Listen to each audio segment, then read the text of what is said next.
திரு agri Krishnamurthy செய்தியாளர்களை சந்திக்கிறார். பார்க்கலாம்.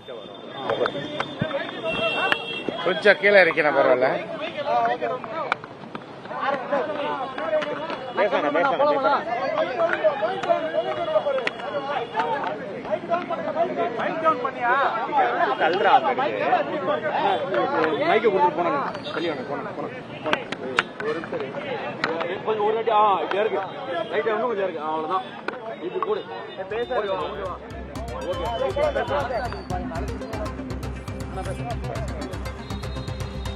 ஊடக நண்பர்களுக்கு வணக்கம்.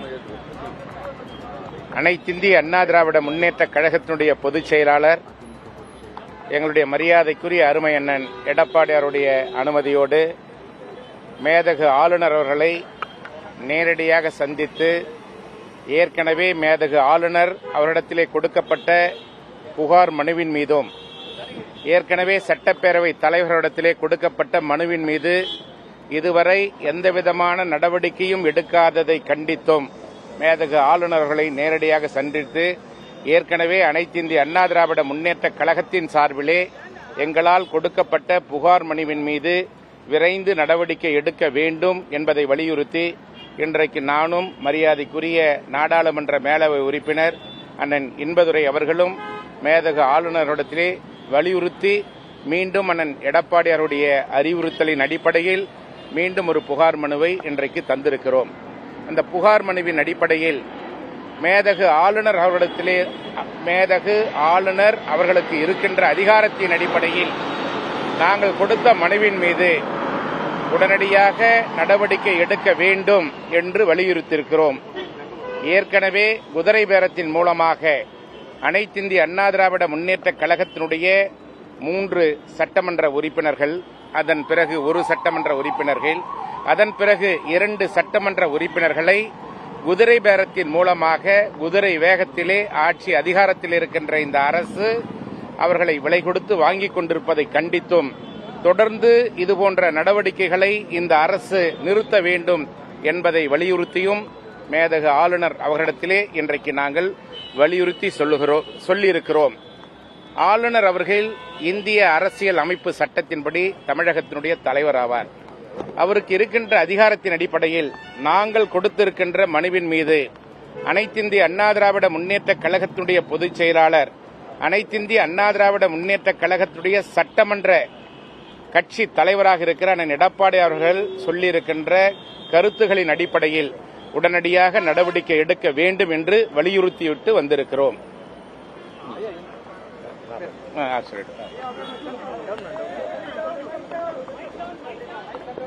சார், தேர்தல் முடிஞ்ச உடனே, சட்டமன்ற தேர்தல் முடிஞ்ச உடனே கவர்னர் பதவி பிரமாணம் செய்து வைப்பதற்கு அதிக எண்ணிக்கை கொண்ட சட்டமன்ற உறுப்பினர்கள் என்ற வகையிலே தவக அழைத்தார். அப்ப அவர் என்ன திரும்ப திரும்ப சொன்னார்னா, போதிய, அதாவது 118 சீட்டு உங்களுக்கு இல்ல, அதனால இதுல ஹார்ஸ் ட்ரேடிங்க அனுமதிக்க மாட்டேன், குதிரை பேரத்தை அனுமதிக்க மாட்டேன்னு தானே சொன்னாரு. அதனாலதானே 3-4 தடவை கவர்னரை சந்திக்க திரும்பி திரும்பி சென்றாங்க. அப்போ குதிரை பேரத்தை நடத்த விட மாட்டேன்னு உறுதியா இருந்த கவர்னர் இப்ப என்ன செஞ்சுக்கிட்டு இருக்காரு? இப்ப குதிரை பேரம் தமிழ்நாட்டில் நடக்குதா இல்லையா? இப்ப நாங்க பலமுறை சொன்ன அண்ணன் சொன்னாரு, குதிரை பேரம் நடந்திருக்கு. எப்படின்னா, அதிமுக தாவேக ஆட்சி அமைக்கும் போது ஆதரவு கடிதம் ஒண்ணு கொடுத்தாங்க. அதுல அதிமுகவினுடைய கடிதம் கிடையாது. ஆனா அதிமுகவினர் தங்கியிருந்த ஒரு இடத்திற்கு முதலமைச்சரே நேரடியா சென்றார். செஞ்சு அவர் உள்ள போய் அவர் சில வாக்குறுதிகளை கொடுத்ததா தெரிய வருது. இப்போ அப்ப அவர் கொடுத்த வாக்குறுதிகளின் அடிப்படையில் ஏற்கனவே எங்களுடைய கொறடா கொடுத்த உத்தரவை மீறி 25 பேர் வாக்களித்தாங்க. அந்த வாக்களித்தவங்க மேல நடவடிக்கை எடுக்கணும் அப்படின்னு 10 ஷெட்யூல்ல நடவடிக்கை எடுக்கணும், கட்சி தாவல் நடவடிக்கை எடுக்கணும், நாங்க ஒரு மனுவை கொடுத்திருந்தோம். அந்த மனு நிலுவையில் இருக்கும் போதே 4 பேர் ஓடி போய் ரிசைன் பண்றாங்க. ரிசைன் பண்றவங்க அதே வேகத்தில் ஓடி போய் மாடியில் இருக்கிற போய் ஆதவ அர்ஜுனை சந்திச்சு கட்சியில இணைகிறாங்க. இது குதிரை பேரம். அது மட்டும் இல்லாம அந்த மீதி 21 பேர் நாங்க தவறு செய்து விட்டோம், இனிமேல் அப்படிப்பட்ட தவறை செய்ய மாட்டோம், இந்த மாதிரி கட்சி தாவல் முயற்சியை நாங்கள் செய்ய மாட்டோம், எங்களை மன்னிச்சிருங்கன்னு கடிதம் கொடுத்தாங்க. அந்த கடிதம் கொடுத்ததுனால அவங்கள மன்னிக்க சொல்லிட்டோம். மன்னிக்க சொல்றது சட்டத்தில் இடம் இருக்கு. அவ்வாறு மன்னிப்பு பெற்ற இருவர் ஒரு 15 நாள் 20 நாள் கழிச்சு மீண்டும் கட்சி தாவுனா, அப்ப கட்சி தாவல் தடை சட்டம்னு ஒண்ணு இருக்குல்ல, 10 ஷெட்யூல், அதோட நோக்கம் என்ன? இதெல்லாம் யார் காப்பாற்றணும்னா கவர்னர் தான் காப்பாற்றணும். அப்போ நம்பிக்கை வாக்கெடுப்புக்கு முன்னால குதிரை பேரம் நடத்த விட மாட்டேன்னு சொன்ன கவர்னர் இப்ப ஏன் அமைதியா இருக்காருன்னு கவர்னரை கேட்க தான் இங்க வந்தோம். கவர்னர் என்ன சொன்னார்னா, எனக்கு என்ன அதிகாரம் இருக்கு அப்படி கேட்டார். 167 அவருக்கு அதிகாரம் இருக்கு, நீங்க கால்ஃபர் பண்ணுங்க. இப்போ குதிரை பேரம்னு நாங்க மட்டும் சொல்லல. இன்னைக்கு காலையில பேப்பரை பாருங்க, சிபிஐஎம் தலைவரே சண்முகமே சொல்லியிருக்காரு, நாங்கள் குதிரை பேரத்தை ஆதரிக்கவில்லை, குதிரை பேரம் தாவக நடத்தக்கூடாதுன்னு சொல்லியிருக்காரு. நம்ம மூத்த தலைவர் வைகோ அவரே சொல்லியிருக்காரு, என்ன முதலமைச்சர் சந்திச்சு நீங்க 2 பேரும் ரிசைன் பண்ணிட்டு வாங்கன்னு சொன்னாங்க. இதுக்கு பேர் தாங்க குதிரை பேரம். அது மட்டும் இல்ல, திருவல்லிக்கேணி காவல் நிலையத்தில் தாவகவுடைய எம்எல்ஏ ஒரு கம்ப்ளைண்ட் கொடுத்திருக்காரு, என்ன வேலை பேசினாங்கன்னு. குதிரை பேரம் யார் பண்ணா என்ன, தாவக பண்ணா என்ன, திமுக பண்ணா என்ன, குதிரை பேரம் தானே. அப்ப தமிழ்நாட்டில் குதிரை பேரம் நடக்குது இல்லையா? அப்போ கான்ஸ்டிடியூஷனல் ஹெட்டா இருக்கிற கவர்னர் அதை கேட்கணும் அப்படின்னு வலியுறுத்தி சொல்லியிருக்கோம். ஒன்னு. ரெண்டாவது, ரகசிய காப்பு பிரமாணம்னு ஒன்னு எடுத்திருக்காங்க அமைச்சர்கள்லாம். அதை மீறுற மாதிரி கேபினெட் மீட்டிங்ல ஒரு 2 பேர் கலந்துகிட்டதா ஒரு கம்ப்ளைண்ட். அந்த 2 பேர் விஷயத்தை கண்டும் காணாம கவர்னர் இருக்க முடியாது, அவருதான் கான்ஸ்டிடியூஷனல் ஹெட். எனவே அதையும் விசாரிக்கணும், அந்த சிசிடிவி ஃபுட்டேஜ் எல்லாம் வாங்கி பார்க்கணும். அப்ப கவர்னருக்கு என்ன அதிகாரம் இருக்குன்னா, 167 அவருக்கு அதிகாரம் இருக்கு. எல்லாத்தையும் ரெக்கார்டை கொண்டு வா, கட்சி தாவல் நடந்துச்சான்னு பார்க்கணும்னு அசம்பிளி செக்ரட்டரிய, பப்ளிக் செக்ரட்டரிய, சீஃப் செக்ரட்டரிய, டிஜிபிய எல்லாரையும் அழைச்சி விளக்கம் கேட்கணும். அந்த விளக்கத்தில் அவருக்கு திருப்தி வரலன்னா 356ல அவர் ஒரு ரிப்போர்ட்டை மத்திய அரசுக்கு அனுப்ப முடியும். தமிழ்நாட்டில் ஏன்னா நான் அந்த 2வது சொன்னேன், இந்த அபிஷியல் சீக்ரெசி அப்படின்னு பிசினஸ் ரூல்ஸ் ஒன்று இருக்கு. பிசினஸ் ரூல்ஸ் படி தமிழ்நாடு கவர்மெண்ட் பிசினஸ் ரூல்ஸ், அந்த ரூல்ஸ் படி யார் யார் தான் கேபினெட் மீட்டிங்ல இருக்கணும்னு இருக்கு. அப்ப அதுல இல்லாத 2 பேர் கலந்து கொண்டா அது அபிஷியல் சீக்ரெசி ஆக்டுக்கு எதிரானது. அவ்வாறு நடக்கும்போது என்ன ஆகும் அப்படின்னா கான்ஸ்டிடியூஷனல் பிரேக் டவுன். இதே மாதிரி ஒரு உதாரணம் தமிழ்நாட்டில் ஏற்கனவே இருக்கு. 91 ஜனவரியில திமுக ஆட்சியை கலைச்சாங்க. எதுக்காகனா தமிழ்நாட்டுடைய ரகசியங்கள் வெளியே போயிடுச்சு, அப்படிதானே கலைச்சாங்க. அதே நிலைமை இப்ப இருக்கு. இப்ப அபிஷியல் சீக்ரெசி வெளியே போயிருக்குன்னு சொல்றாங்க. அப்ப அதெல்லாம் விளக்க வேண்டிய பொறுப்பு, கேட்க வேண்டிய பொறுப்பு கவர்னருக்கு இருக்கு. விளக்க வேண்டிய கடமை தமிழ்நாடு அரசுக்கு, அதிகாரிகள் இருக்கு. நான் விஜய சொல்லல, விஜய் ஆனா அவங்களுக்கு சட்டமும் தெரியல, ஒன்னும் தெரியல, அவங்க கான்ஸ்டிடியூஷன்ல ஃபாலோ பண்ற மாதிரியும் தெரியல. எனவே chief secretary, public secretary, home secretary, சம்பந்தப்பட்ட கேபினெட் செக்ரட்டரி இருந்தா இவங்களெல்லாம் கூப்பிட்டு விசாரிக்கணும். ஏன்னா கான்ஸ்டிடியூஷன் பிரேக் டவுன் தமிழ்நாட்டில் 30ஆம் தேதியோட மாவட்ட அளவிலான நீதிமன்றங்கள்ல இருக்கிற பிபிஜிபிக்கு பதவி காலம் முடிஞ்சிருச்சு. ஆனா 3 நாள் போடவே இல்லை.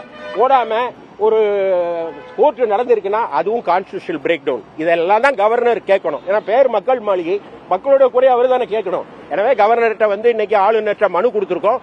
அவர் இதுல உறுதியா தலையிடுவார்னு நம்புறோம். ஏன்னா நீதிமன்றம் என்ன சொல்லுதுன்னா, முறைப்படி சம்பந்தப்பட்டவர்களுக்கு மனு கொடுத்துட்டு நீதிமன்றத்துக்கு வரணும்னு சொல்லியிருக்காங்க.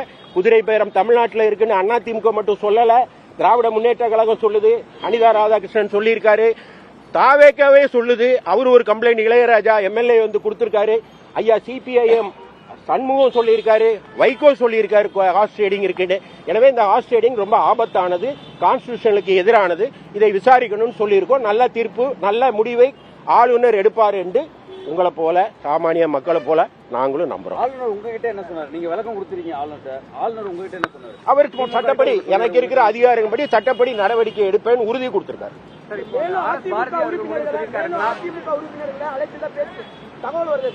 சார் அதெல்லாம் பொலிட்டிக்கலா பதில் சொல்லுவாங்க. லீகலா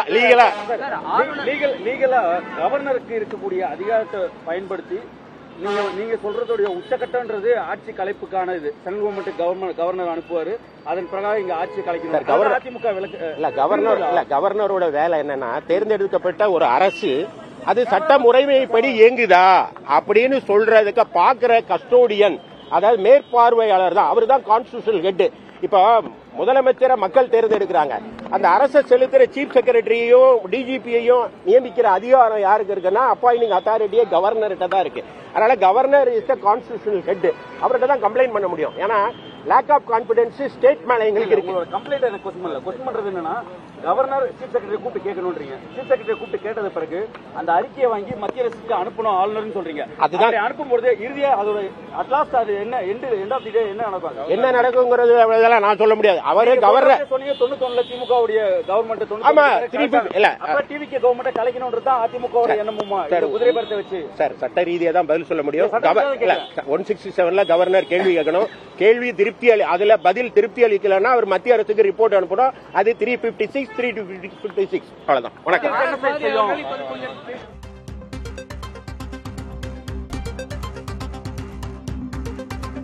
சென்னையில் ஆளுநரை சந்தித்த பிறகு அதிமுகவின் அக்னி கிருஷ்ணமூர்த்தி மற்றும் இன்பதுரை ஆகியோர் செய்தியாளர்களை சந்தித்திருக்கின்றனர். குதிரை பேரத்தை அனுமதிக்க மாட்டேன் என்று முன்பு கூறிய ஆளுநர் இப்போது அனுமதிப்பதா என்று கேட்டதாகவும், தனிநபர்கள் பங்கேற்ற அமைச்சரவை கூட்டம் குறித்து புகார் அளித்திருப்பதாகவும் அவர்கள் தெரிவித்திருக்கிறார்கள்.